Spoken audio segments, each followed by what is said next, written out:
farm has been around, well, the house was built in the late 1700s. The land has been in the family for hundreds of years.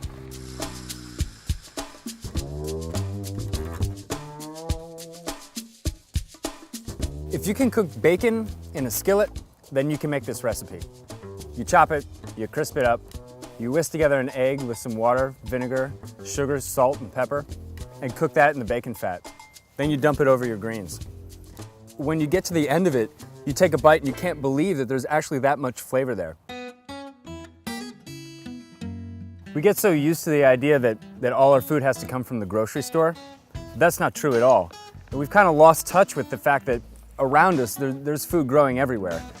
Eating wild food that you find outside is not a new thing. It's not a new trend. In fact, it's pretty old. My father tells this story of my grandparents when they were here at this farm in Pennsylvania. My grandfather walked into the kitchen, handed my grandmother a bucket of weeds, which he cooked for dinner. Those weeds, of course, were dandelion. They all look pretty familiar, I'm sure, to you. They're growing here, they're growing everywhere.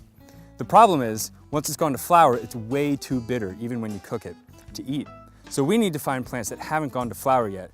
They're harder to find because you don't have this bright yellow thing popping up in the field, but earlier I was up on the hill and I think I found some. So let's go make some lunch.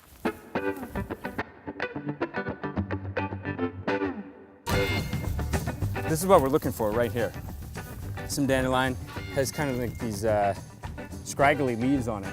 We're gonna get some dirt and some grass, so even though we're not in Central Park, we don't have dogs peeing on this all the time, we're gonna wash it anyway.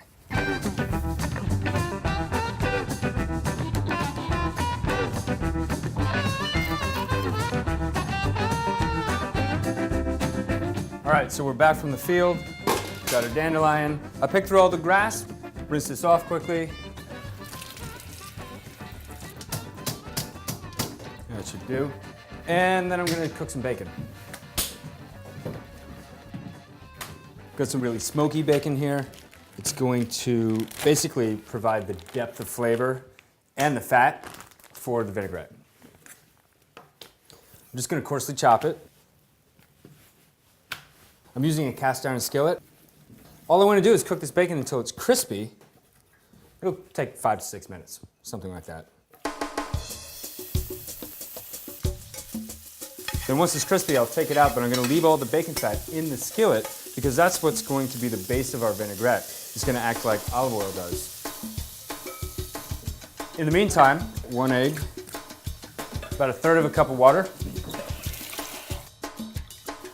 and 3 tablespoons of white distilled vinegar. If you wanna use apple cider vinegar, that's fine, but don't use something like balsamic. It would be too sweet.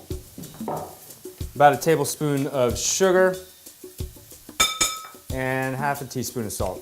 We can add a little more salt at the end if we feel like it needs a little more. Pepper,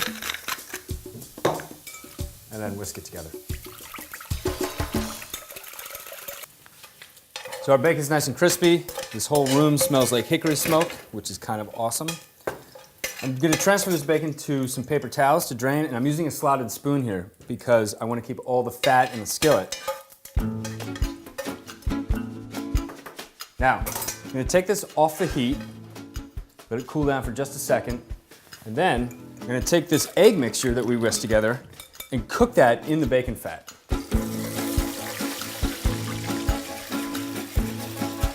And it only takes about 45 seconds of constant whisking because you don't want scrambled eggs, and then it'll be done.